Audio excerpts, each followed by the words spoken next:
Google search engine को रोज़ाना अरबों अफराद मुख्तलिफ मालूमात के हुसूल के लिए इस्तेमाल करते हैं और अब ये ज़िंदगी बचाने में भी अहम किरदार अदा करेगा।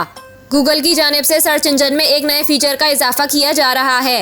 ये नया फीचर बुनियादी तौर पर मौसमियाती अलर्ट होगा, जदीद गर्म मौसम के बारे में लोगों को आगाह करेगा। गूगल ने बताया कि आने वाले महीनों में हीट व्यूज और मौसमियाती शिद्दत में इजाफे की तवक्का है, जिससे हीट स्ट्रोक और अमवात का खतरा बढ़ जाएगा।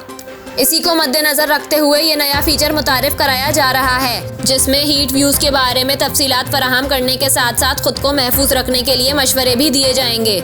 गूगल के मुताबिक गुज़िश्ता साल हीट व्यूज से मुतालिक सर्चेस में नुमाया इजाफा हुआ था और अब जो सारिफ शदीद गर्म दर्जा हरारत के बारे में तफसीलात जानने की कोशिश करेगा तो इसे बताया जाएगा कि हीट व्यूज का आगाज और इख्तिताम कब तक होगा या वो खुद को कैसे महफूज रखे। गूगल ने इस मकसद के लिए global heat health information network से शराकत दारी की है, ताकि इस बात को यकीनी बनाया जा सके कि तमाम तर तफसीलात काबिल एतमाद और नई हों। इससे कबल गूगल की जानिब से सैलाब, ज़लज़ले, समंदरी तूफान के इंतबाही अलर्ट्स की सर्विसेज भी मुतारिफ कराई थी। अब मौसमियाती पेशगोई और अलर्ट्स के साथ साथ लोगों को शदीद गर्म मौसम में खुद को महफूज रहने के तरीके भी बताए जाएंगे। ये फीचर आइंदा चंद माह के दौरान दुनिया भर में मुतारिफ कराया जाएगा।